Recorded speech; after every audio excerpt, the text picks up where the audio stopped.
सख्या रे भाग 47 रस्त्याने गाडीचा वेग वाढवताना कृतीने समोरच्या आरशात अबीरकडे एक कटाक्ष टाकला. तो अजूनही अक्षराला हातात घेऊन बसला होता. तिच्या शांत आणि कोमल चेहऱ्याकडे बघत होता. हे बघून कृती त्याला म्हणाली, काळजी करू नकोस अक्षरा, होईल ठीक. आपण हॉस्पिटलच्या जवळच आहोत. तशी ही पहिलीच वेळ आहे जेव्हा मी तुला दिवसभर एका मुलीसाठी इकडे तिकडे धावताना पाहिलं. पोलीस आणि लोकांशी भांडताना पाहिलं आहे. एका निरपराध माणसाला मारहाण करताना पाहिले. तुझ्या हृदयातील भावना पहिल्यांदाच तुझ्या चेहऱ्यावर व्यक्त झालेल्या पाहत आहे. अक्षरा, खरंच खूप काही आहे तुझ्यासाठी. शेवटी अक्षराने असा काय आनंद दिला आहे या अबीर बिर्लाला जो तो तिच्या प्रेमात पडला. कृतीचं बोलणे ऐकून अबीरने अक्षराकडे आणखी खोलवर पाहिलं आणि मग अक्षरावरच प्रेम व्यक्त करत मनात म्हणाला, हे गरजेचं नाहीये की जो तुम्हाला आनंद देतो त्यावरच आपलं प्रेम असतं. हार्टब्रेकर सोबतही शिद्दतचं प्रेम होऊ शकत. आणि अक्षरा माझ्यासाठी अगदी तशीच आहे. दरम्यान राजवीला हे सर्व सहन होत नव्हतं. अक्षराला अबीरच्या मांडीवर शांतपणे विसावताना पाहून तिचं हृदय आतून जळत होतं. त्यामुळे बराच वेळ विचार करून तिने अक्षरासारखं बेहोश होण्याचा निर्णय घेतला. तिने अभिनय सुरू केला आणि तिचा एक हात वर केला. तो तिच्या डोक्यावर ठेवला आणि पुन्हा पुन्हा अबीरच्या खांद्यावर पडू लागली. जे लक्षात आल्यावर अबीर लगेच चिडला. त्यामुळे त्याने तिला खडसावलं आणि म्हणाला, तू सरळ बसू शकत नाहीस का? तुला जर खूप झोप येत असेल तर तू गाडीच्या सीटवर डोकं का ठेवून झोपत नाहीस? अबीरची कठोर खरडपट्टी ऐकून राजीवचे डोळे भरून आले. तिने अबीरसमोर तिची ढासळलेली तब्येत दाखवण्याचा प्रयत्न केला. पण ती काही बोलायला ओठ उघडण्याआधीच अक्षरा पुन्हा शुद्धीवर आली आणि दबलेल्या अवस्थेत काहीतरी बोलू लागली. हॉट, मला खूप गरम होतंय. Hot, I feel so hot. डोळे बंद करून उघडताना अक्षरा स्वतःशीच म्हणत होती. अक्षरा शुद्धीवर आल्याचं पाहून अबीरचं हृदय पुन्हा धडधडायला लागलं. त्याच्या चेहऱ्यावरचा ताण कमी होऊ लागला आणि तो अक्षराला ऐकण्यासाठी थोडंच डोके वाकवू लागला. तिचा आवाज खूपच कमी असल्याने पहिले 2-3 शब्द त्याला अजिबात समजले नाहीत. पण त्याने अक्षराचे शब्द परत ऐकल्यावर ती काय बोलत होती हे त्याला समजलं. इकडे मुंबईत कन्स्ट्रक्शन साईटवरून परतत असताना नीलने आरोहीला कारमध्ये सोबत घेऊन ऑफिसला आणलं. मात्र आरोही त्याच्या वागण्याने चिडलीच होती. त्यामुळे ती सगळीकडे कामासंबंधीच्या गोष्टी बोलत राहिली, तेही नीलकडे न बघता. आरोहीची नजर एकदाही त्याच्याकडे वळत नव्हती. नीलही अस्वस्थ झाला होता, त्यामुळेच तो सुद्धा इकडे तिकडे बघून काही बोलत नव्हता. ऑफिसच्या पार्किंग एरियात गाडी थांबताच आरोही पलीकडचा दरवाजा उघडून बाहेर निघून गेली. गाडीतून बाहेर येताच तिने मोकळ्या हवेत दीर्घ श्वास घेतला आणि मग त्या दिशेने झुकली. खिडकीत जाऊन नीलला म्हणाली, सॉइल टेस्टिंगचा रिपोर्ट मी अबीर सरांना पाठवेल. आज खूप काम केलं आहे तुम्ही. त्यामुळे तुम्ही थकला असणार ना, तर घरी जा. असंही ऑफिसची वेळ संपली आहे. असं म्हणत आरोहीने आपलं मनगट वर केलं आणि तिच्या मनगटाच्या घड्याळाकडे पाहिलं. तिने वेळ बघितली आणि थकव्यामुळे कंटाळवाणा चेहरा केला आणि पुन्हा म्हणाली, काम संपवून मी घरी टॅक्सीने जाईल. साईटपासून ते इथपर्यंत राईडसाठी थँक यू. Good night. तिचं शांतपणे ऐकूनही नीलने उत्तर दिलं नाही तेव्हा आरोही अनिच्छेने वळून ऑफिसच्या आत जाऊ लागली. स्वतःशीच बडबडत म्हणाली, अबीर सरांना सोबत राहून नील सरही त्यांच्यासारखेच झाले आहेत. हलकच डोक्यावर थोपटून, काय गरज होती तुला या अहंकारी लोकांच्या कुटुंबात तुझं हृदय गुंतवायची? इकडे गाडीत बसलेला नील साईड मिररच्या सहाय्याने आरोहीला ऑफिसच्या आत जाताना पाहत राहिला आणि ती काय बोलली याचा विचार करू लागला. पुढचा 1 मिनिट शांत बसून त्याने गाडीचं स्टेअरिंग फिरवलं आणि पार्किंग एरियामधून गाडी बाहेर रस्त्यावर वळवली. आरोहीच्या बोलण्यामुळे त्याचा मूड अधिकच किरकोळ झाला होता. त्यामुळे गाडीचं स्टेअरिंग सांभाळत तो निराश स्वरात म्हणाला, जाता जाता पण टोमणं मारून गेली. मी फक्त कामचं तर करत होतो थोडं. मग काय झालं? असं वाटतंय जसा मी खूप मोठा गुन्हा केला आहे. मला खात्री आहे की ही ऑफिसमधून बाहेर पडल्यावर तिच्या बॉयफ्रेंडला कॉल करून बोलावेल. त्यानंतर ती त्याच्यासोबत गुलूगुलू करेल. पण मला काय? Go to hell. अहंकारी मुलगी. या सगळ्या गोष्टींनी नीलने मनाला धीर दिला आणि चेहऱ्यावर खोट हसू आणलं. पण आरोही आणि तिच्या बॉयफ्रेंडचा विचार करण्यापासून तो स्वतःला रोखू शकला नाही आणि पुढच्याच क्षणी त्याने गाडी ऑफिसच्या दिशेने वळवली. वेगाने गाडी चालवायला सुरुवात केली. आरोही हा हँडसम चेहरा फेस आहे कसा हे मलाही आज पाहायला हवं. तो पक्का लंगूरसारखा दिसत असावा किंवा युनिकॉर्न सारखा. माझा भाऊ सुद्धा माझ्यापेक्षा जास्त हँडसम नाहीये. मी या जगातील सर्वात हँडसम फेस आहे. इकडे लंडनमध्ये नैनिका सकाळपासून तिच्या खोलीत बसून 1 वर्षापूर्वी घडलेल्या घटनेचा विचार करत रडत होती. तिच्या हातात तेच लकेट होतं जे ती 1 वर्षाआधी गळ्यात घालायची. वर्षभरापूर्वी आपलं बाळ आणि मनवीरला गमावल्यानंतर तिने हे लकेट स्वतः डिझाईन केलं होतं आणि एका बाजूला मनवीरचा फोटो आणि दुसरीकडे सोनोग्राफी रिपोर्ट तयार केला होता. त्या लॉकेटकडे बघून ती तिच्या आठवणींमध्ये हरवली होती की तिने कशा प्रकारे आपलं बाळ आणि मनवीरला गमावलं होतं. वर्षभरापूर्वी गायनाला भेटल्यानंतर नैनिकाला समजलं की ती 2.5 महिन्यांची प्रेग्नंट आहे. हे ऐकल्यानंतर ती किती आनंदी झाली होती हे फक्त तिलाच माहीत होतं. हॉस्पिटलमधून घरी जाताना तिने बाळाचं नाव, त्याची शाळा आणि त्याच्या ड्रेसिंग स्टाईलचा सुद्धा विचार करून ठेवला होता आणि तिला ही बातमी लवकरच मनवीरला द्यायची होती. म्हणून ती घरी पोहोचली तेव्हा अगोदर तिने मनवीरला फोन केला आणि अनौपचारिकपणे बेबीबद्दल विचारलं. ज्यावर मनवीर तिला म्हणाला, बेबी प्लॅनिंगचा तो अजून तरी विचार करत नाहीये. पण जर त्यांना बाळ झालं तर त्याला आनंदच होईल. त्यावेळी मनवीरच्या उत्तराने नैनिका थोडी डिसपॉइंट आणि अपसेट झाली होती. मनवीर बेबी प्लॅनिंगचा विचार करत नव्हता या वस्तुस्थितीमुळे ती थोडी अस्वस्थ झाली होती. त्यामुळे तिने त्यावेळी मनवीरला काहीही सांगितलं नाही आणि तिने विचार केला की मनवीर जेव्हा त्याचं काम संपवून इंडिया येईल तेव्हा ती त्याला सांगून त्याची रिॲक्शन बघेल. त्यावेळी तिने मनाला पटवून दिलं पण मनवीरच्या बोलण्याने तिला त्रास होऊ लागला. त्यामुळे ती रात्री अनेक वेळा जागायची आणि सकाळपर्यंत फक्त या गोष्टींचाच विचार करायची. शिवाय तिचे प्रोजेक्ट्सही तिच्या हातातून घसरायला लागले होते. दिवसभर ऑफिसचा ताण, मीटिंग्जच्या ताणामुळे आणि दिवसभर क्लायंटला आपल्या कामाने इम्प्रेस करण्याचा प्रयत्न यामुळे नैनिका संध्याकाळपर्यंत थकून जायची. तिचं काम आणि तिचं नाव मार्केटमध्ये बुडत असल्याचं पाहून ती तिचे प्रोजेक्ट्स अधिक मेहनतीने हाताळत होती. एवढंच नाही तर तिने स्वतः कन्स्ट्रक्शन साईटवर जाऊन काम हाताळायला सुरुवात केली. 15 दिवसातच ती प्रेग्नंट आहे हे पूर्णपणे विसरली होती.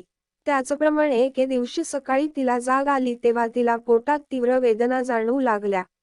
त्यावर तिने तिच्या असिस्टंटला बोलावलं आणि ती आल्यावर हॉस्पिटलमध्ये गेली. 1.5 तास हॉस्पिटलच्या बेडवर गाढ झोपली होती. त्यानंतर जेव्हा नैनिकाला पुन्हा शुद्धी आली तेव्हा तिच्या डॉक्टरांनी तिला सांगितलं की तिची प्रेग्नन्सी टर्मिनेट झाली आहे.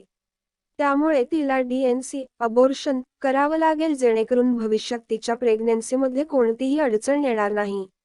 आपल्या बाळाच्या मृत्यूबद्दल ऐकून नैनिका डॉक्टरांच्या केबिनमध्ये उदास बसून राहिली आणि तिच्या डोळ्यात अश्रू आलं. नंतर तिच्या असिस्टंटने डॉक्टरांकडून संपूर्ण प्रोसेस समजून घेतली आणि त्यांच्याकडून हॉस्पिटलचे सर्व पेपर्स घेऊन ते नैनिकाच्या हँडबॅगमध्ये ठेवली. हॉस्पिटलमधून घरी येतानाही नैनिका गाडीच्या सीटवर पूर्णपणे निर्जीव बसून राहिली. तिची असिस्टंट तिला त्या रात्री एकटं सोडून तिच्या घरी गेली नाही तर नैनिका झोपेपर्यंत तिचे अश्रू पुसत राहिली. सकाळी उठल्यानंतर नैनिकाने सत्य बोलण्याचं धैर्य एकवटलं आणि असिस्टंटला मनवीरला तिच्या प्रेग्नन्सीबद्दल काहीही सांगायचं नाही असा ऑर्डर दिला. कारण तिला आधीच झालेल्या वेदनांना मनवीरने सुद्धा सामोरं जावंच तिला वाटत नव्हतं. म्हणून तिने तिच्या असिस्टंटला काम हँडल करण्याची जिम्मेदारी दिली आणि तिला सांगितलं की ती स्वतः हॉस्पिटलमध्ये जाऊन DNC करून घेईल. त्या दिवशी असिस्टंट निघून गेल्यावर नैनिकाने किचनमध्ये स्वतःसाठी काहीतरी बनवायला सुरुवात केली तेव्हा अचानक तिला तिच्या कमरेभोवती कोणाचा तरी हात घट्ट बसल्याचा भास झाला. त्यामुळे ती घाबरून ओरडली. त्याच वेळी तिने कान झाकले. 10:30च्या सुमारास तिला मनवीरचा आवाज ऐकू आला. "तू का घाबरते? मीच आहे." मनवीरचा आवाज ऐकून नैनिकाचं वेगाने धडधडणारं हृदय काहीच नॉर्मल झालं आणि मनवीरच्या दिशेने वळताच तिला आपल्या बाळाची आठवण झाली. इच्छा नसतानाही ती त्यावेळी स्वतःला थांबवू शकली नाही आणि वेदनांनी त्याच्या छातीवर डोक ठेवून रडू लागली. अचानक नैनिका रडल्यासारखं वाटून मनवीरनेही तिला मिठीत घेतलं आणि तिच्या केसांवर एक हलक किस करत म्हणाला, "सॉरी. मला माहित नव्हतं की तू इतकी घाबरशील. नाहीतर मी तुला कधीच असं धरलं नसतं." "नाही, मी घाबरले नाही. खूप दिवसांनी तुला पाहिलं ना म्हणून थोडंसं." एवढं बोलून नैनिकाने मनातल्या वेदनांना गाडून घेतलं आणि चेहऱ्यावर खोटं हसू आणून म्हणाली, "लिव्हिंग मध्ये बस, मी तुझ्यासाठी पण काहीतरी खायला आणते. मग मला तुझ्या प्रवासाबद्दल सांग." "ओके." मनवीरने नैनिकाचे अश्रू पुसले आणि तिच्या गालावर किस करून तो लिव्हिंग रूमकडे जायला निघाला. काही वेळाने नैनिका हातात प्लेट घेऊन किचनमधून बाहेर होऊन लिव्हिंग रूममध्ये आली. तेव्हा तिने मनवीरला एका कागदाकडे टक लावून पाहताना पाहिलं आणि हा तिचा हॉस्पिटलचा DNC फॉर्म होता हे लक्षात न घेता ती म्हणाली, मनवीर इकडे काय बघत आहेस? एवढं बोलून तिने प्लेट टेबलावर ठेवली आणि मनवीरच्या दिशेने सरकली तेव्हा तिची नजर त्या कागदावर असलेल्या हॉस्पिटलच्या लोगोवर पडली. त्यामुळे ती जवळजवळ धावतच मनवीरच्या जवळ आली आणि त्याच्याकडून पेपर घेऊ लागली. मनवीरच्या डोळ्यातील अश्रू पाहून नैनिकाला समजायला एक सेकंदही लागला नाही की त्याने तिचा अबॉर्शन फॉर्म पाहिला होता. त्यामुळे तिने तो लपवण्याचा प्रयत्न केला नाही आणि मिसकॅरेजबद्दल सांगण्याचं धैर्य ती काहीतरी बोलायला लागली. पण ती पुढे एकही शब्द बोलेल त्याआधीच मनवीरने तिच्यावर रागाने थैमान घातलं. त्याने तिच्याभोवती आपले हात घट्ट केले आणि तिला हलवला आणि ओरडला, तू प्रेग्नंट होतीस आणि तू मला याबद्दल सांगण्याऐवजी माझ्या बाळाला टर्मिनेट केलं. मनवीरचा राग तिच्यावर अशा प्रकारे उतरलेला पाहून नैनिकाने त्याला समजवण्याचा प्रयत्न केला की ती अबॉर्शन करत नाहीये. उलट त्यांचं बाळ आधीच मरण पावलं आहे. पण मनवीरने तिला बोलण्याची संधीच दिली नाही. मनवीरच्या धक्क्यामुळे नैनिकाला स्वतःवर ताबा ठेवता आला नाही आणि पुढच्याच सेकंदात ती जमिनीवर पडली. त्यामुळे तिच्या पोटात प्रचंड दुखू लागलं आणि तिने दुखत आवाजात मनवीरचं नाव घेण्याचा प्रयत्न सुरू केला. पण वेदनेने ती एक सुस्कारा सोडू शकली नाही आणि घराच्या दारातून बाहेर पडलेल्या मनवीरकडे पाहत राहिली. हॉटेलच्या खोलीत बसलेली नैनिका तिच्या जुन्या आठवणींमध्ये इतकी हरवली होती की तिला तिच्या खोलीच्या दारावरची थाप सुद्धा ऐकू आली नाही. तरीही ती तिच्या आठवणींमध्ये जास्त वेळ हरवून राहू शकली नाही कारण तिचा फोन वाजत होता. तिने लगेच तिचं लिकेट परत गळ्यात घातलं आणि कॉल रिसीव्ह केला. पण फोनच्या पलीकडून येणारा मनवीरचा आवाज ऐकून नैनिकाने त्याचं पूर्ण न ऐकता हे बोलून फोन ठेवला, मला तुझ्यासोबत कोणती नातं ठेवायचं नाहीये. त्यामुळे मला कॉल करू नकोस. कॉल डिस्कनेक्ट केल्यानंतर 2 सेकंदांनी तिचा फोन पुन्हा वाजू लागला. त्यावर नैनिकाने फोन बंद केला आणि बेडवरून उठून हॉटेलच्या खिडकीत उभी राहिली. 10 मिनिटांनी तिला तिच्या खोलीच्या दरवाजावर कोणीतरी ठोठावल्याचा आवाज आला. जो ऐकून नैनिकाने हा मनवीर असावा असा विचार न करता दार उघडलं. मनवीरला दारात उभं असलेलं पाहून नैनिकाने भुवया उंचावल्या आणि मनवीरचं न ऐकता त्याच्या चेहऱ्यावर दार बंद केलं. त्यावर मनवीरने पुन्हा एकदा दार ठोठावलं आणि नैनिकाला रिक्वेस्ट करत म्हणाला, दार उघड, मला तुझ्याशी बोलायचं आहे. गो टू हेल. मी दार उघडणार नाही. माझ्या बहिणीचा होणारा नवरा माझ्या खोलीत यावा असं मला वाटत नाही आणि तरीही मी सर्व आठवणी आणि रिलेशनशिप पासून मूव्ह ऑन झाले आहे. म्हणून येथून निघून जा. आतून खोलीतून नैनिकाच्या किंचाळण्याचा आवाज आला. पण मी अजूनही मूव्ह ऑन केलेलं नाहीये. फक्त 5 मिनिटासाठीही नाही का उघडू शकत? मनवीर म्हणाला, नसेल मूव्ह ऑन केलं तर जाऊन हॉटेलच्या गच्चीवरून उडी मार. काहीतरी तुटल्याच्या आवाजाने नैनिका आतून ओरडली. इकडे बंगलोरमध्ये त्या मुलांनी तिला दिलेल्या गोळ्यांमुळे अक्षराच्या शरीरावर परिणाम व्हायला लागला होता. त्यामुळे तिचा चेहरा लाल झाला होता आणि तिची हालचाल मंदावली होती. अक्षराला स्वतःच्याच श्वासोच्छवासाचा आवाज ऐकू येत होता. डोळे नीट उघडण्याचा प्रयत्न करत असताना अबीरची मान आणि मग डोळे उघडून अबीरच्या बाहूंमध्ये तिचे हात टाकत होती. 1 मिनिट अबीरकडे पाहत राहिल्यानंतर तिने अबीरचा चेहरा हातात धरून हलक स्मितहास्य केलं आणि तिचं डोकं त्याच्या छातीवर ठेवून ती तक्रारीच्या स्वरात म्हणाली, तुम्ही एवढ्या उशिरा का आलात? मी घाबरली होती. तुम्ही माझ्यावर रागावला आहात का? अबीर जो तिचं बोलणं ऐकत होता. तिच्या चेहऱ्याकडे बघून तो खाली बघत होता. घसा साफ करून त्याने अक्षराच्या कंबरेवरून हात काढून तिच्या चेहऱ्याकडे पाहिलं आणि मग तो म्हणाला, मी रागावलो नाहीये. असं म्हणत अबीरने कोटच्या खिशातून रुमाल काढला आणि मग खूप आढेवेढे घेत अक्षराच्या कपाळावरचा घाम पुसत म्हणाला, आय एम सॉरी. नशेत असल्यामुळे अबीरच्या तोंडून सॉरी हा शब्द ऐकून अक्षराने काहीच प्रतिक्रिया दिली नाही. पण दोघांमधील संवाद ऐकून कीर्तीला स्वतःवर नियंत्रण ठेवता आलं नाही आणि सॉरी हा शब्द ऐकून तिने फुल स्पीडने चालवत असलेल्या गाडीला ब्रेक लावला. तर राजवी आणि राघवही मागे वळून अबीरच्या चेहऱ्याकडे पाहू लागले. मात्र त्या तिघांच्या नजरेचा अबीरवर काहीही परिणाम झाला नाही. तिघांकडे एक नजर टाकल्यानंतर अबीरने कृतीकडे पाहिलं आणि गंभीरपणे म्हणाला, कार हॉटेलवर घेऊन चल. मला वाटतं त्यांनी अक्षराला कसलं तरी ड्रग दिलंय. जर तिने रेस्ट केला तर उद्या सकाळपर्यंत ती बरी होईल. तिच्या आश्चर्यचकित अभिव्यक्तीवर नियंत्रण ठेवत कृतीने तिच्या भुवया उंचावल्या आणि अबीरच्या बोलण्याला उत्तर देण्याआधीच तिने अक्षराला अबीरच्या हातातून मुक्त करताना पाहिलं आणि दुसऱ्याच क्षणी तिला अक्षरा अनौपचारिकपणे ओरडताना ऐकू आली. जी म्हणत होती, हॉटेलवर नाही जायचंय मला. तिथला एक रास्कल त्याच्या मोठ्या डोळ्यांनी मला घाबरवतो. एवढं बोलून तिने स्वतःला अबीरच्या हातातून सोडवलं आणि तिने उठून गाडीत उभं राहण्याचा प्रयत्न केला.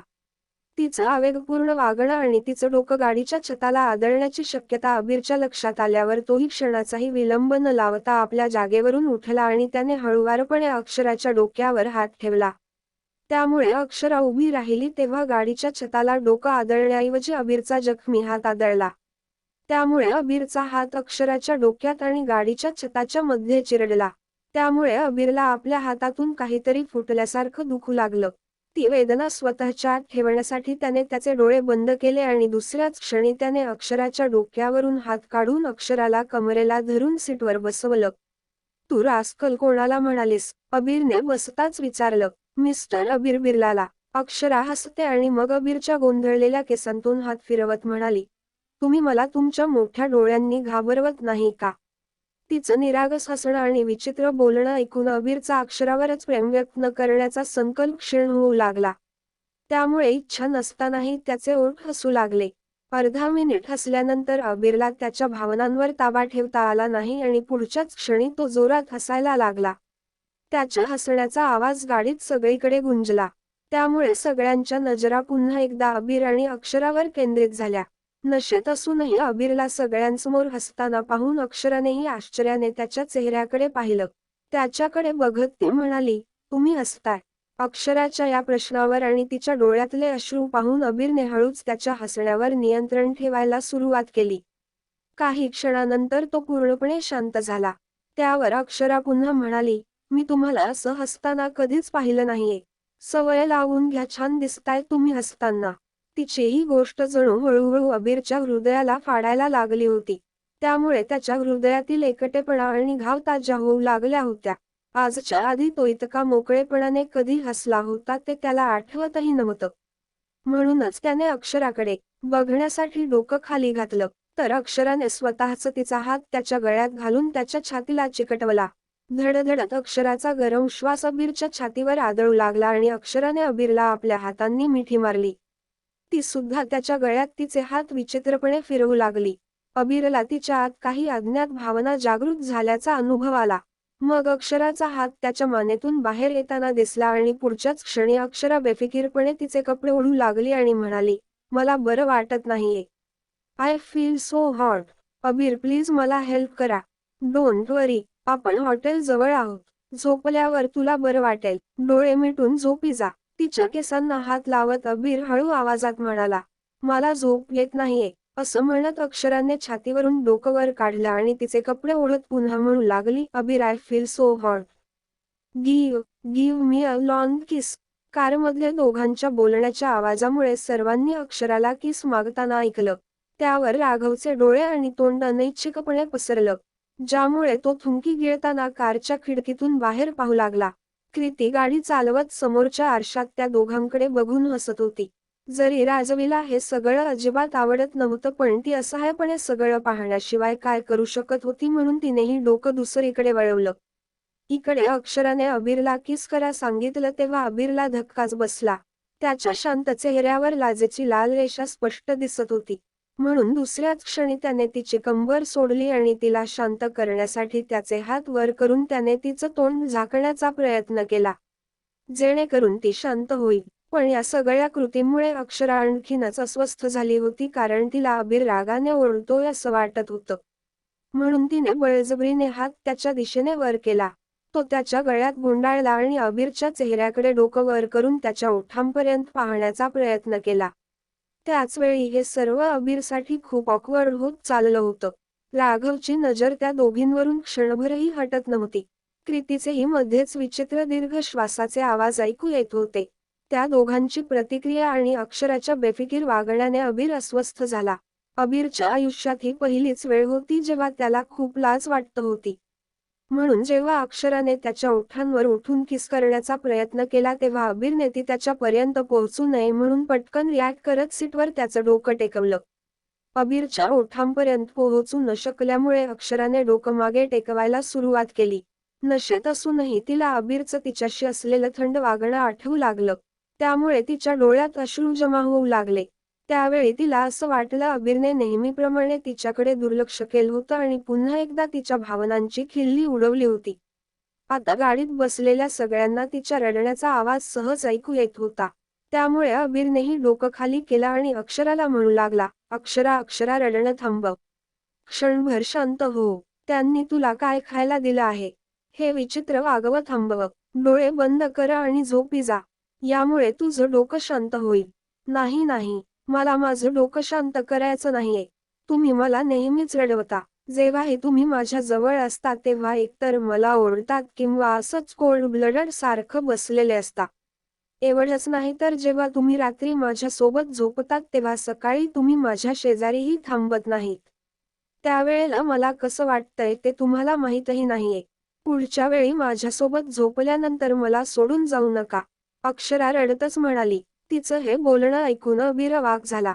म्हणून त्याने असहाय्यपणे तिच्याकडे डोकं टेकवलं आणि म्हणाला, "अक्षरा, मी तुला सोडून नाही जाणार. आता शांत हो." "नाही, मी तुमच्यावर विश्वास ठेवणार नाहीये. तुम्ही एक रास्कल आहात जो मला रडायला एकटं सोडून जातो. मी तुमच्यावर विश्वास का ठेवू? मला एक रिसन द्या की मी तुमच्यावर विश्वास ठेवू शकेल." अक्षरा त्याला अडवत बिनधास्तपणे म्हणाली आणि पुन्हा रडायला लागली.